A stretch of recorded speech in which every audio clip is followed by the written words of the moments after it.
देश को जलाने का काम यह सरकार 8 सालों से कर रही है।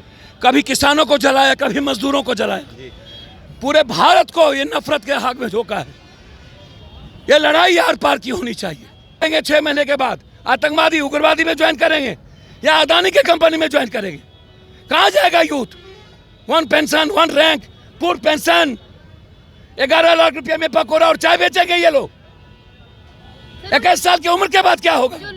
देखिए, इस वक्त मैं पटना के कारगिल चौक पर हूँ और आज जन अधिकार पार्टी की तरफ से प्रदर्शन किया गया है। अग्निपथ जो फैसला आया है सरकार की तरफ से, बिहार के कई जिलों में लोग नाराज़गी जाहिर कर रहे हैं। हमारे साथ पप्पू यादव जी हैं, क्या कुछ कह रहे हैं सुनिए। पप्पू यादव जी, देखा जाए तो पूरा देश जल रहा है इस फैसले से। सर, देश को जलाने का काम यह सरकार 8 सालों से कर रही है। कभी किसानों को जलाया, कभी मजदूरों को जलाया, पूरे भारत को ये नफरत के हाथ में झोंका है। ये लड़ाई आर पार की होनी चाहिए। जब तक ये सरकार नहीं जाती है तब तक इस देश के यूथ को, किसानों और मजदूरों को सड़क पर होने की जरूरत है। सर, उसके बाद क्या करेंगे? 6 महीने के बाद आतंकवादी उग्रवादी में ज्वाइन करेंगे या अदानी के कंपनी में ज्वाइन करेंगे? कहाँ जाएगा यूथ?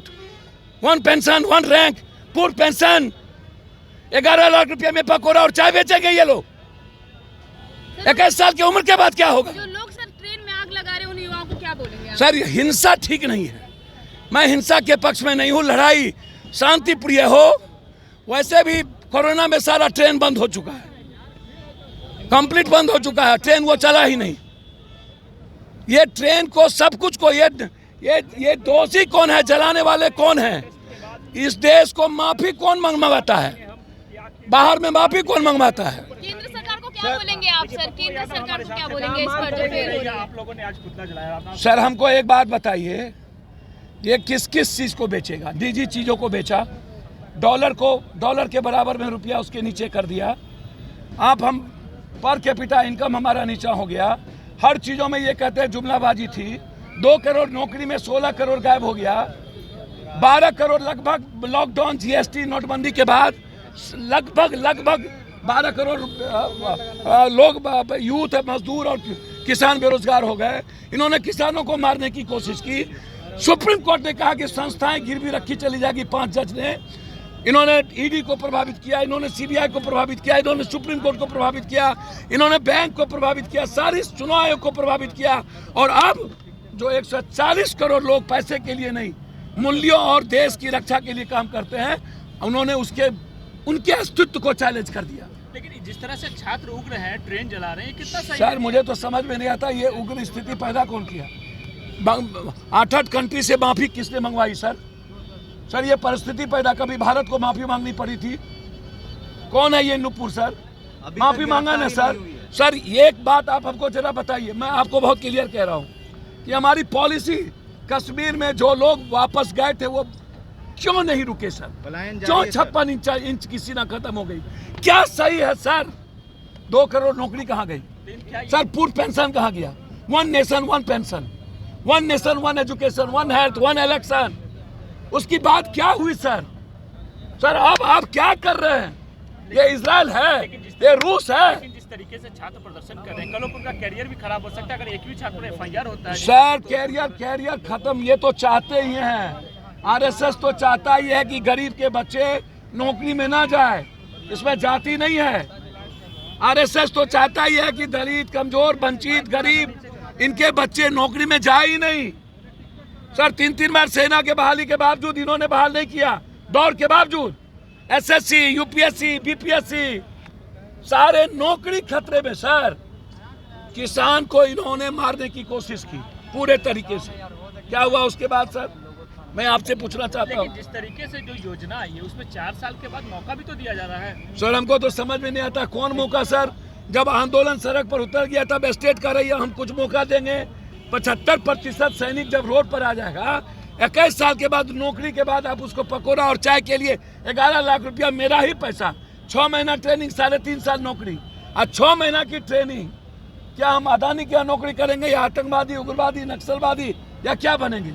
वैसे ही भारत में इकोनॉमी कोलैप्स कर गई है और इकोनॉमी पर कोई बहस नहीं होती है। नफरत, ताजमहल, कुतुब मीनार, मंदिर, मस्जिद, हिंदू, मियाँ, भूमिहार, बाबर, नागपुर, सारा विपक्ष का नेता मौन क्यों है?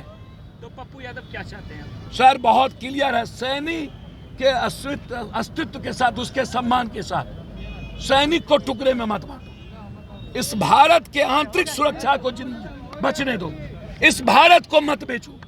ये भारत को बेचने वाले आंतरिक सुरक्षा को खतरे में डाल दिया है यह सरकार। यह सरकार से पूछना चाहिए क्या हुआ वन नेशन वन पेंशन, क्या हुआ वन नेशन वन इलेक्शन, क्या हुआ वन नेशन एजुकेशन और हेल्थ, क्या हुआ 16 करोड़ नौकरी, क्या हुआ महंगाई, क्या हुआ फार्मर्स की बात, क्या हुआ रेलवे जो कोरोना में बंद हो गई थी उसको चालू क्यों नहीं किया गया?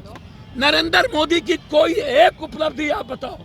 कश्मीर से सब लौट गए और अमित शाह जी कहते हैं मेरी जुमलाबाजी। मैं जुमलाबाजी कर रहा था। सर यूथ को नौकरी नहीं, कोई सरकार हिंदुस्तान में, कोई भी लोग, रोजगार इन लोगों का मुद्दा ही नहीं है। मुद्दा है भूमिहार, बाभन, राजपूत, यादव, तेली, पासवान, दलित, बैकवर्ड, फॉरवर्ड, हिंदू, मुसलमान। भारत को टुकड़े टुकड़े कर दो नफरत पैदा करके। पप्पू यादव समझाएंगे कि छात्र हिंसा का रास्ता, सर हिंसा का रास्ता नहीं अपनाना चाहिए। उनका भविष्य चौपट हो सकता है। सर भविष्य तो वैसे ही चौपट है सर। 4 साल में आतंकवादी, उग्रवादी, नक्सलवादी बनोगे, रोड पर लाओगे और आप deputy collector, deputy director rank RSS के कहने पर भर्ती करोगे। आप डायरेक्ट भर्ती करने जा रहे हो और उसके बाद कोई नौकरी है ही नहीं, बैंकिंग खत्म हो गई। आप मजदूरों को लॉकडाउन और बेरोजगारी के बाद बेहाल कर दिए हो, फैक्ट्रियां आधी बंद हो गई। तो अब भविष्य तो यूथ का सर आप वैसे ही कोलैप्स कर दिए हो, हिंदू मुसलमान का नफरत पैदा करके और जाति धर्म का नफरत पैदा करके, मार करके। अब तो वैसे ही देश की इकोनॉमी को डॉलर से नीचे करके खत्म कर दिए हो आप।